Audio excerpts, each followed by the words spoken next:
What fascinates us about the Chicago mob? Pretty much everything. That's why we talk about it. We talk about the bad guys. We talk about the badge guys. Sam tried to go straight. How long do you think that was? An hour and a half?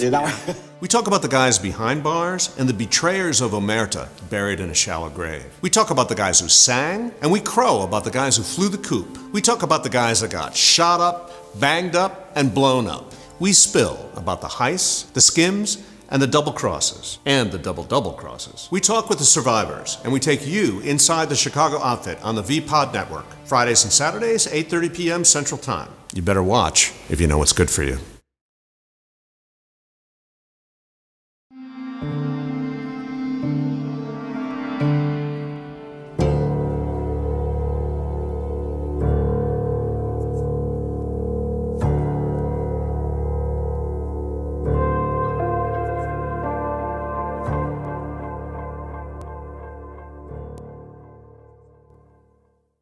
Welcome to episode 5 of Inside the Chicago Outfit on the VPOD network. I'm James Enzo Forney, show creator and co-host, and I'm here with my esteemed colleagues and mobologists. Camillus Robinson, contributing writer.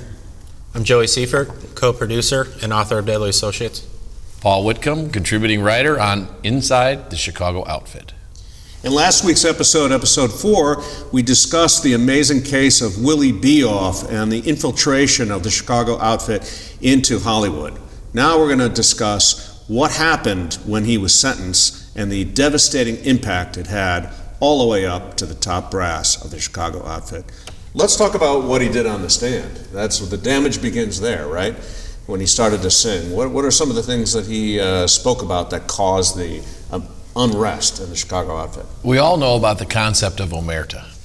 The idea is silence, total silence. Nobody talks about outfit business except two other members of the outfit. Well, Willie Bioff was not a made member of the outfit, didn't know or believe in Omerta, even though he was told, you will plead guilty and you will take the fall. And if he had done that, it would have stopped there. Willie Bioff did not do that. The outfit was watching the trial very closely. It was a big item in the national news. It took place in New York City. So the whole nation was watching. And the outfit bosses watched in horror as Willie Bioff took the stand and named name after name after name of the hierarchy of the Chicago outfit. How much time was he looking at this trial? Well, he was looking at a lot of years, and because he cooperated as he did, and he was promised further leniency, he wound up getting sentenced to 10 years. George Brown. That was his deal, 10 years, meaning he would have gotten a lot more. A lot of the deals you hear about now with mob guys getting no time, you look at guys like Gravano, who really got nothing for all the murders he'd committed. It was when the mafia was known as a thing. The mob was a thing that there was a concerted effort to try and bring down by the government, whether it was the FBI or whomever. In the 30s and the 40s, it was just like, oh, you're criminals and you did this criminal act. We'd like to get these higher up guys, but you're still a criminal. There wasn't this incentive to give lower level guys these huge deals. I mean, 10 years was a deal as far as they were concerned. They weren't trying to break into some huge secret organization. They just wanted to know who was bigger and, we'll throw you a bone if you give them to us. But there wasn't this, we have to crack into the secret society back then. What you're saying is that they weren't striking deals to get, there wasn't this sense of RICO. At that time didn't exist. RICO was 1970. That's many decades. Correct. But you did say, Paul, that there were name after name after name. What are some of those names? Well, some of the lower level guys like Cherry Nose Joy, who we talked about already, who had been sent out to supervise him. Of course, he's the first to go. Johnny Roselli, Handsome Johnny, as he was known, who was the outfit man on the West Coast and in what would become Las Vegas. Upward the chain, it went from there. Louis Little New York Campagna, who was a Capone mobster that went back to the glory days of the Capone mob and was an enormously influential man in the outfit after Capone had fallen. It went even higher. Paul the Waiter Rica, who Camillus and I will debate about who was really running things, whether it was Paul the Waiter or Frank Nitti. Right. And all those names, along with Frankie Diamond Maritotti, who was a boxer and bodyguard for Al Capone. And they were all named and all indicted in New York City. Well, it had to be, these guys had to be foaming at the mouth on law enforcement to be continuing to go after Capone's legacy, right? I mean, the Treasury Department got him, but it was still all the lieutenants and all the people underneath Capone that were running the organization. So here comes Willie Bioff, and he flips on all of these names. Well, and Camillus is made a very good point, and that is that they didn't understand there was a nationwide organized crime or entity. They thought this was just the remnants of the Capone gang, a bunch of bad guys who had gotten away before. We're going to go get them now. We're going to clean this up. And the nation was fascinated because, of course, the FBI had been chasing Dillinger and Babyface Nelson and Ma Barker and all these people. And now we have, again in the news, Frank Nitti, who was, of course, later to be immortalized in the TV show The Untouchables. So Nitti and Rika, let's talk about those two guys, right? So they're obviously at the top of the chain. What's the perception of Nitti? He was the inheritor, right? Right. He was the person who took over after Capone. Not only is sentenced and goes away for the Treasury Department, right, for IRS, but then he contracts syphilis. So there were several guys in the hierarchy, Al's driver, Frankie Dio, and who were higher up than Nitti considered. Nitti was not really somebody who anybody thought. He was just quiet, he was unassuming, and he was more of a businessman, they think. There was a perception of him, was that he wasn't somebody who was leading the charge. Nitti had done time he had been in the rackets in Galveston, Texas, and sort of traveled around. He had known Al Capone since they were young.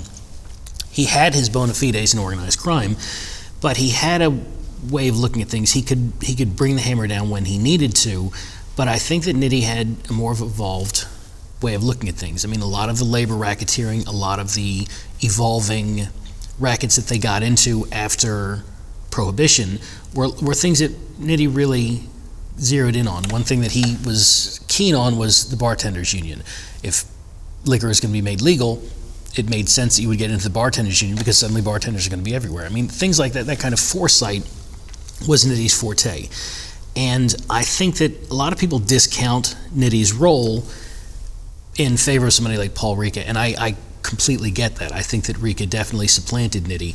I think in the immediate aftermath of Capone's imprisonment, there was this period of change in the outfit where you've got the remnants of the Capone gang, and like we've discussed before, it was 40% Italian, and then you move into the more modern where it became 70% Italian, and it became a much more, what we would consider a more traditional organization.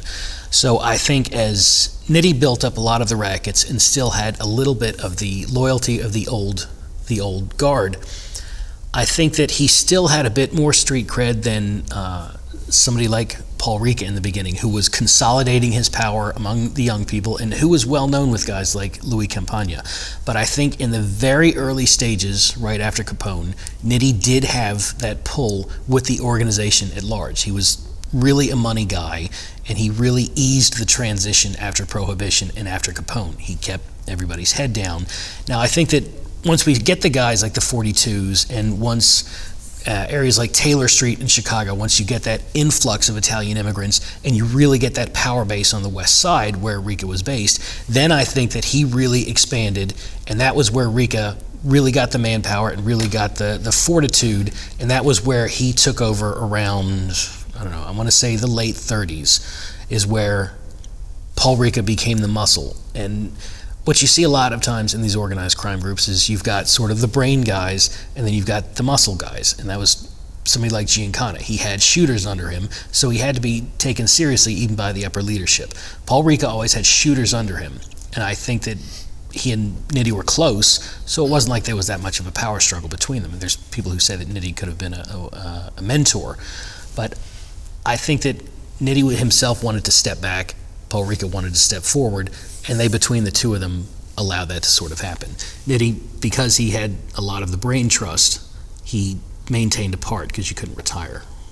That's my take on Nitti was in charge and Paul Ricca took over. There are a lot of people are watching this shaking their heads and saying, they had some modicum of respect for me, but they have since lost that in the last 3 minutes. But that's my cross, and I'll bear it. Well, I think you bring up a good point, which is there are characters in the Chicago outfit at the top leadership that have had, varying degrees of skills, right? And that sometimes, like in New York, you have Meyer Lansky, who's a, reputed genius and so forth, and have certain skills that they're not all about, putting a slug in somebody, although I would imagine that's part of the graduating class ritual for all of them. At some point, some of them have greater talents than others in the sense of their strategic abilities. So, but now we've got this kind of, in a sense, it's like this two-headed monster thing that happens a lot with the Don and the underboss, and like, what's the relationship? And we see that later, right? I mean, where you have Giancana, and then we're going to see Cerrone, we're going to see Battaglia, but behind all that, there's an Accardo, right? So it's not always just one person at the helm, like this concept of the boss, right? They're working together to run the organization. It isn't always 100% clear. There might be an authority. There might always be an Accardo at the very end of the chain, but it isn't clear like what's happening with the next level of leadership. I think Paul would agree with that completely with Ricca as far as man in the background, right? I mean, I would say that began with Paul Ricca, because you had Al Capone, who was the focus of. He was the most famous man in the world for a while. More famous than Charles Lindbergh or the President of the United States. Everyone around the world knew Al Capone, bang, bang, bang. And so that brought a lot of heat on the outfit. And so even as late as 1929, when Al is still in control of all of his faculties, you see it's Paul Ricca who is meeting with Lucky Luciano.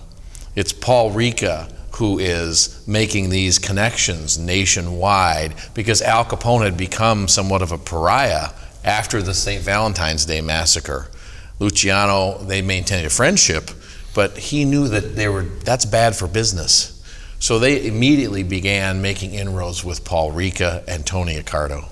So they're the ones behind the scenes. There's a famous booking photo of Luciano meeting in Chicago with the outfit, and guess who he's meeting with?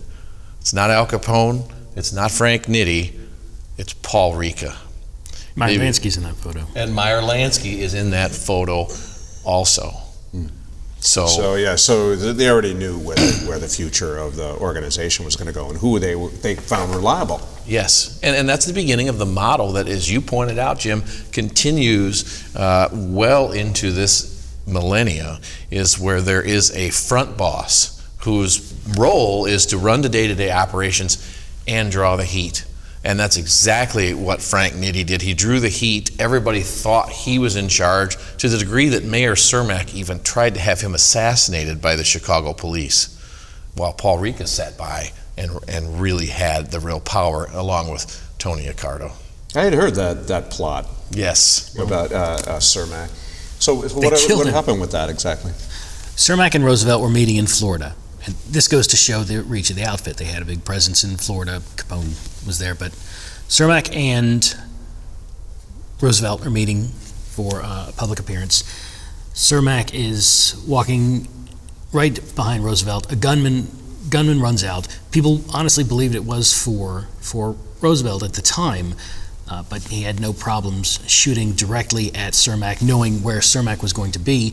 Cermak is hit and mortally wounded. He dies several days later. Giuseppe Zangara, the man who did the shooting, is later captured, and he never implicates anybody, not really in any real way, and he's basically a lunatic. He's constantly rambling, and he's executed for the crime not long thereafter. They didn't waste time in the execution. I mean, I think he was alive for a year before he died. What's the benefit? What's the benefit to the outfit of offing Cermak? Flexing. They won't touch public officials, prosecutors, judges that are clean. Mm-hmm. It's bad for business. But once you cross that line, then you're fair game. And Cermak had crossed that line by using the Chicago police to attempt to assassinate Frank Nitti. Chicago could not allow that to happen. So they took him out. And they did it when Roosevelt was present, so it would cloud the whole picture. And to this day, there's some debate about whether or not it was meant for Roosevelt or for Cermak. I mean, you can't even, there isn't really many parallels in modern times of first of all, a mayor being assassinated and right in front of a president. And not only that, but it continues to influence us today, because what was then the Secret Service was very alarmed. Roosevelt was riding in the back of an open car, and they did not have an armored car for the president. It didn't exist. So they went to the Treasury and they said, we need an armored car. And they said, we have just the thing. We have Al Capone's armored Cadillac, which we seized from him, and it became the presidential limousine. Chicago's impact, once again, felt nationwide, our contribution to the national culture. The car still exists. It's recently put up for sale. That's right. $1 million. That's right. It's for sale right now. Beautiful green color. It is gorgeous. Has gun ports in the back. What model make is that car? It's a Cadillac. Of course. Of course. Wow. Circling back, so Willie Bioff exposes all of these relationships, gets sentenced for 10 years. What is the outcome of that as that starts to spill over the things that he discussed in court and that he spilled? What happens with the judiciary? What do they do with that information? Well, they go and indict Paul Ricca, Frank Nitti, Little New York, Frankie Diamond, Phil D'Andrea, who we didn't mention before, but who was the personal bodyguard to Al Capone. All these people are indicted, 8 people in all. And the indictments are held, they're released on bail, and they have a meeting in the home of Frank Nitti in Riverside on a Sunday evening, where Accardo is present, and all the other defendants that were in the hierarchy, Nitti, Ricca. Ricca says, and this again to me indicates Ricca's the man with the real power. He says to Nitti, Frank, you brought this guy Bioff to us, you're going to take the fall on this case. And he was directed that. Now Nitti is very terrified of going back to prison. Small spaces terrify him. He suffered terribly during his first incarceration, and he said, absolutely not, I can't do that. And then Ricca says to him, Frank, you'll do it or else. You'll be in another small box if you don't do it. Yes. So, and Accardo's, how old would you think he would be, Joe, at that point? This is like, what, 40? So he's a young man, right? Yeah, 36. Still young. Yeah, so I mean, he's witness to this and also preparing himself for what he's got to do next. And so this is a true meet where a decision is made. Yes. You're going to take the fall. And this is a turning point in the history of Chicago Outfit. Nitti went to his front door, opened the door, and threw out who had been his friends and allies all these years from his home. And that was the beginning of the end for Frank Nitti. So what happened to Frank after that? Frank had always had nervous problems, what we'd call now depression, but then he was a head case or whatever. So Frank, he begins drinking, and he knows what's hanging over his head. He had his claustrophobia, and he was, like I said, he was very nervous. He was very quiet, and so he got drunk and he started walking along the train tracks one day really, and he was spotted by some brakemen over top of a bridge, and they went, hey, you can't be on this property. Frank Nitti took out a 32 revolver, I believe it was a 32 revolver, maybe it was a 32 automatic, and he shoots himself in the head, unsuccessfully. So he shoots himself again in the head. Was it 2 or 3 shots it took? 3. It was 3 shots it took Frank Nitti to go down. And so... Sorry, I was just yourself that many times in the head. It does beg one to think. Successful about it. In most mob cases, you would say, he shot himself 3 times in the head, did he? In the back of the head. And it's a suicide in the back of the head. Right. But in this case, it really happened. It was witnessed, and I think he was so drunk. They said he couldn't even stand up. I think he was blind drunk, and he was preparing himself for what he knew to come. He was going to the tracks for one reason. And as Paul said, Nitti was sort of ordered to do this thing, which I think by that time he had sort of been supplanted. I also think that part of him was trying to retire. I think that the mob would go on to make money off of his rackets for a while as far as his plays in the Union. And as far as the resolution, I think that I may be alone in my opinion of him, but I mean, I've got my own reasons, and I'll take my toys and go home as far as those cats are concerned. You can't. You're here, man. But, Your toys have to be right here. Yeah, he took 3 shots to the head and went down. There's pictures of it, of him with his back and lying down, and that was it for Nitti. So there's also something to be said about if he does that, would it excuse the others? Would they look and Nitti was known to be the main one? If he's dead, can that affect their prosecutions? Clearly it couldn't, but... I mean, a headline I read about this was that Nitti was despondent of going to prison, which I think is a minimization of all the things that were probably going on. I mean, yes, for sure. Of course, he has his own claustrophobia, he has his own psychology for it, but then maybe he really did see this as the end, and might have almost like a samurai said, "This is it." Right.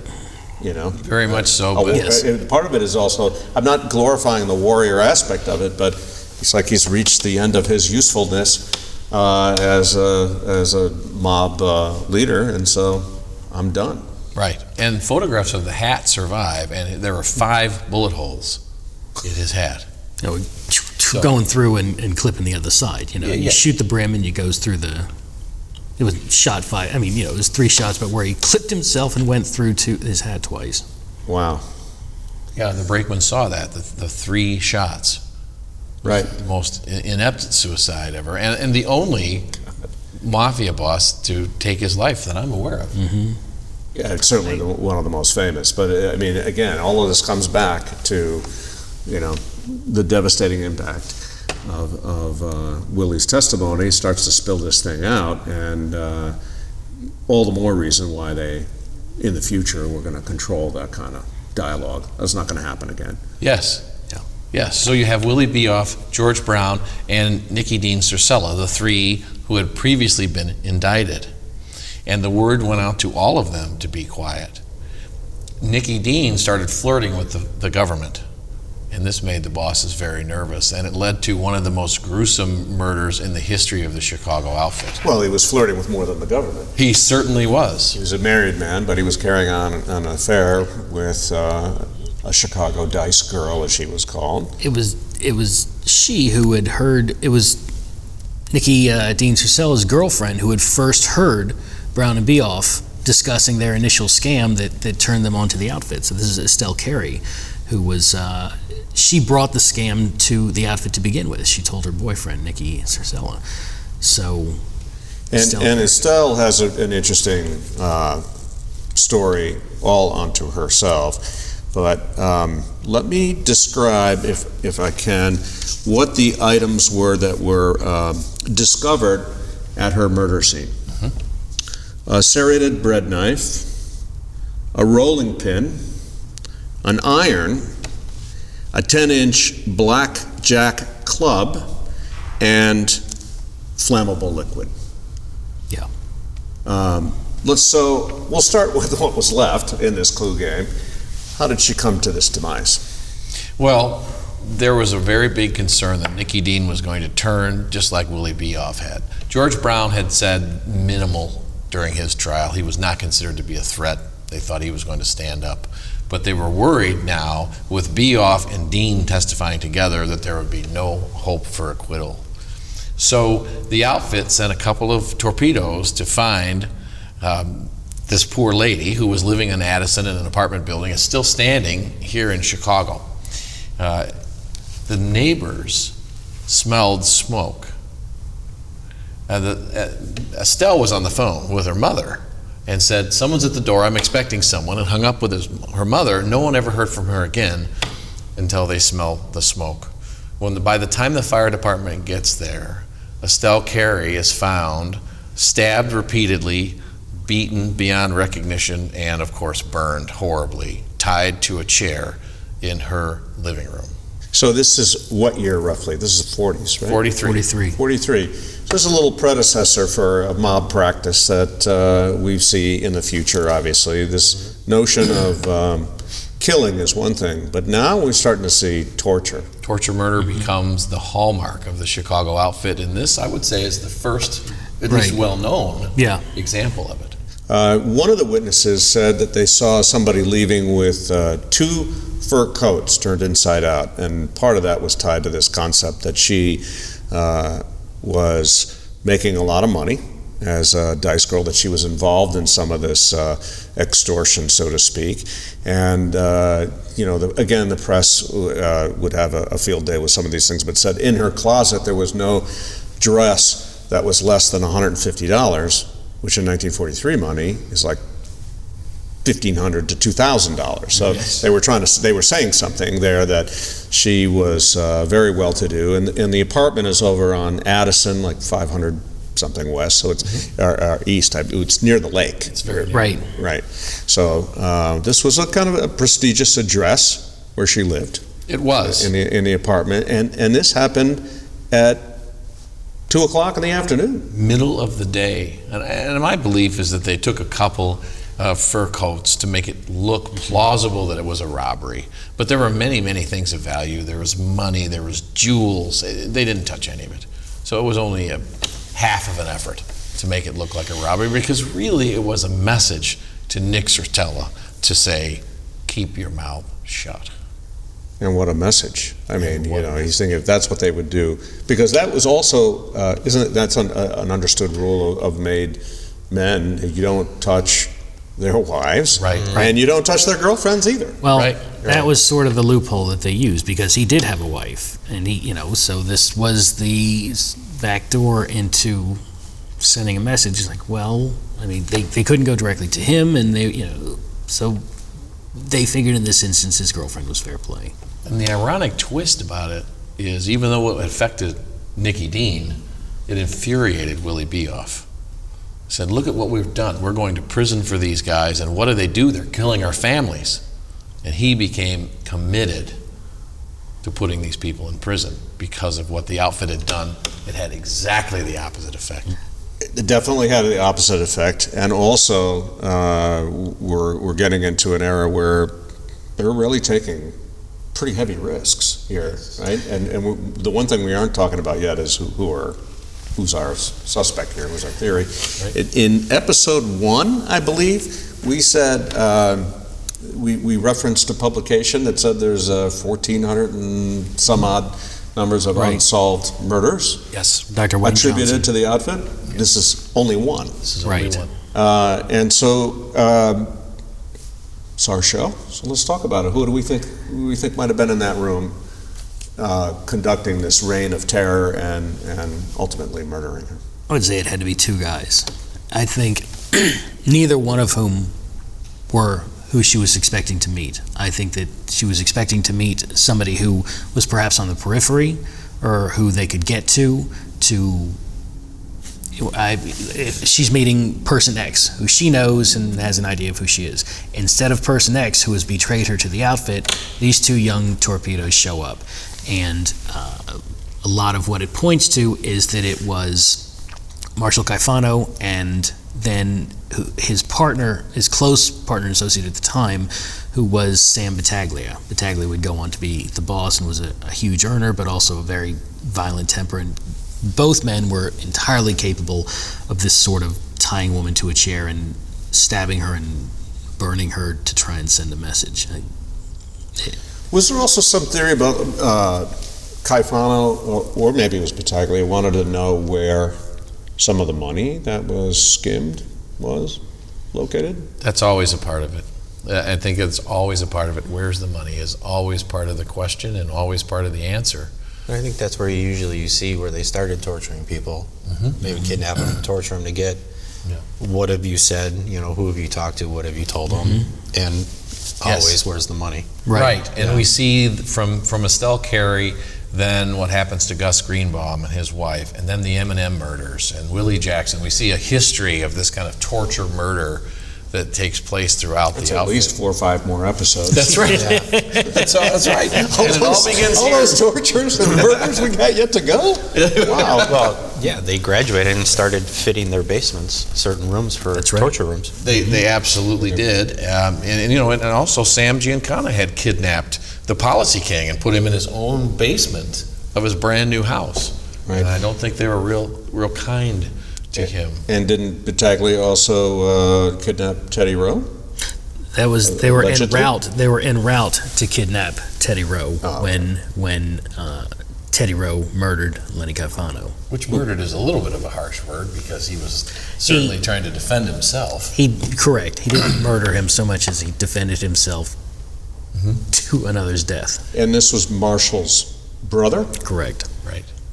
who was sent to get Teddy Rowe, who we talked about in the Policy Wars in episode 2. What you're saying is there's a pattern here of learned behavior and torture practice. So those are the likely candidates maybe who are in that room. And also members of the 42. You see that as these young men from this gang become more integrated into the hierarchy of the outfit, the violence, while it is being ordered, I don't know that they were specifically told we need to torture and stab and burn this young woman until she tells us something. They might have taken it upon themselves, being the enterprising young hoods that they were, to try and dig up a little bit of money and send a bit of a profound message. And so I think that we see a lot of this building. You see guys like Battaglia, Giancana, Caifano, we'll later talk about Aldericio. This violence becomes is endemic to the outfit. Not to say that violence wasn't always with organized crime, but it takes it to another level as these young guys who really have no respect for life at all just really come into their own. Something that's important is another theory that was Bill Romer's, is Tony Accardo was present for this. And he had a very high stake in it because Paul Rica, his partner and best friend, was on the chopping block, so to speak. And if he was present for this, that would explain the sanction that these kind of torture murders got for the next 50 years. Right, because Accardo reigned Yes. for almost 5 decades. Yes. And then Cercella was supposed to testify, right? That was the other thing, wasn't he? He was called forth because they wanted information, the feds did, and ultimately he didn't, right? He got the message. He got the message. And then how long did he serve? He was there till the 50s, right? Early 50s? Yes. And like other disgraced mobsters, he found himself heading south, a little bit further than Giancana, though. He took a steamship to Argentina. Yes. That's right. The welcoming country of murderers from around the world. From around at the time. the world. And was surprisingly never heard from. Never heard from again. And that's exactly what the outfit wanted. Yeah. Okay. Figured it worked for Hitler. Might as well work for me, right? Yeah, that's right. We'll get a few more people down there. Angle. Okay, so Caifano is related to this story and Battaglia is related to this story. Which one of these guys do you want to just pick up on here? I mean, you got so many choices. Well, there are so many. This story, though, has quite a bit more to go to. Good. So what happens, of course, is the New York trial winds up in a conviction across the board. There's a beautiful New York Times headline with pictures, and it says Chicago 8 convicted. And you see Paul Rica and Little New York and Frank Nitti. Of course, he was not convicted because he didn't survive, but they were sentenced to between 8 and 10 years in the federal penitentiary. All of those guys. All of those guys. Wow. So the hierarchy of the Chicago mob, absent a couple we'll talk about, are all sent to Atlanta. The dirtiest, toughest, most depraved prison system in the entire U.S. system. And to send a message. So the boys got there and they thought because of who they were, I mean, remember, they're used to being literally treated as royalty with no accountability for anything they did. They could have anybody that they wanted, anything that they wanted. They figured that they were going to get some special treatment in Atlanta. So Little New York Campagna complained about the food the first night. No arugula. No. Which personally I don't believe is food anyway. Okay. It's something you grow in your garden, but it's not food. But He complained the warden himself personally took it on himself to beat the living tar out of Little New York companion with the guards standing by. Beat him to within an inch of his life. And that was the end of the complaints about the food at Atlanta. No more dropping of notes in the complaint box from the... Yeah, put your suggestions here. That box was removed. Yeah. Atlanta was bad going in. It may be bad, but going into the 70s, that was known as a place where, as anybody, period, but mobsters especially did not. That was the worst of the worst of the worst. I mean, you've got guys in the 70s, New York guys, Vinnie Papa, they had like Needle Alley, and the warden would just walk up and down, and he's like, well, it looks all quiet here tonight, and they're all on the nod with needles hanging out of their arm. And that's just fine. That's just crowd control. And murder contracts and rape, and I mean, Atlanta was the worst, as Paul said, just bottom of the barrel, and that went on for years. It's a dirty South. Yeah, and it was hot and humid and uncomfortable. And these gentlemen who were used to driving around in 12-cylinder Cadillacs were now in a 12-by-12 concrete cell, eating gruel and drinking dirty water. So this leaves a void, right? In the Chicago outfit. A huge void.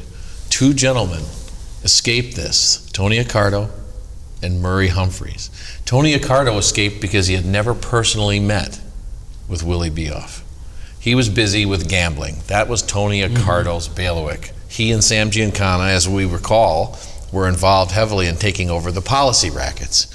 So they let Nitty and Rika run this extortion scheme. Murray Humphreys escaped it because he had been sent to prison, he referred to it as college, on his own for an extortion scheme. So the meetings that would have taken place with Bioff and Brown took place without Murray Humphreys. So left at the top of the Chicago outfit is 37-year-old Anthony Accardo. And that begins his reign, really. So this is the mid-40s, right? This is, yes. Just about? Yes. By 1943, you see Tony Accardo running things. Now, Paul Rika is still considered to be the man, but he is in prison. He gets transferred to Leavenworth. So Tony Accardo travels to Leavenworth several times, pretending to be attorney Joseph Bulger.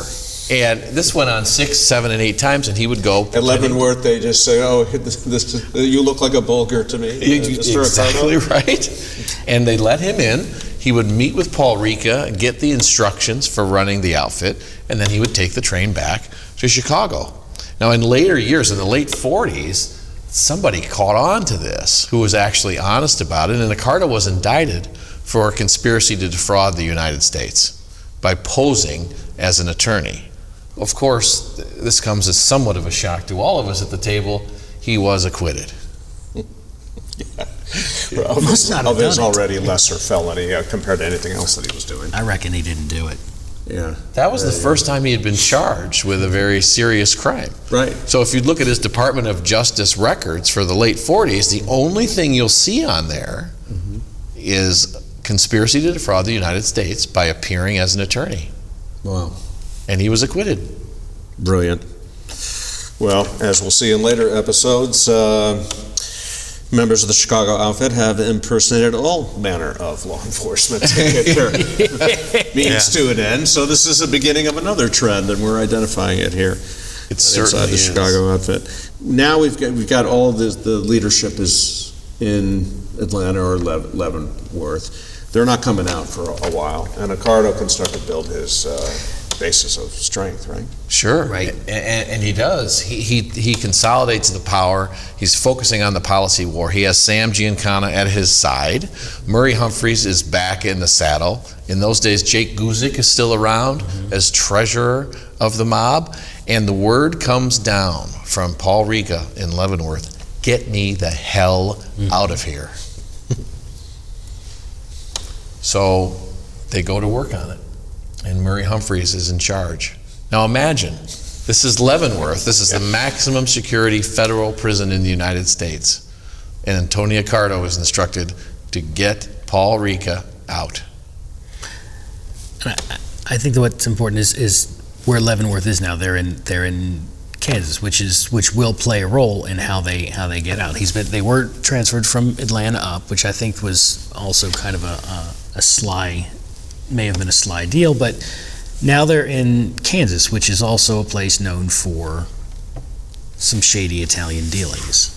Well, the Kansas City mob and the Correct. Chicago mob conspired together Correct. when the casino rackets were started, and certainly they had a role in that. So what?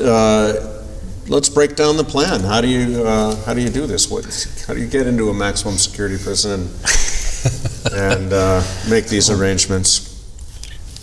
I guess it depends on who was the president of the United States at the time and who his connections might be to the outfit. So Murray Humphreys reached out to a guy named Tom Pendergast, who was the political boss of Kansas City, and the whole state basically.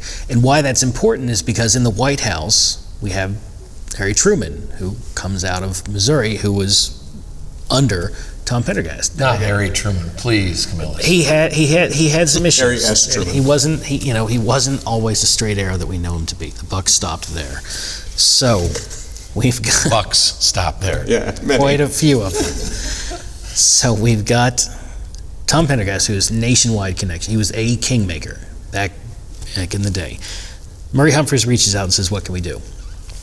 Tom Pendergast says, "Well, let me call up the White House," and I mean, probably not in so many words, but they make inroads, and because Truman has some checkered past, there's a famous picture, a murder in Kansas City called the murder of the two Charlies, Charlie Binaggio and Charlie Gargata, and they were high-level mobsters in Chicago, and they were both shot to death in the Kansas City Democratic Club, and the picture of Charlie Binaggio's dead body is on the ground, and over top of this famous picture is Harry Truman smiling down on a dead Charlie Binaggio in the Kansas City Democratic headquarters. So Foreshadowing.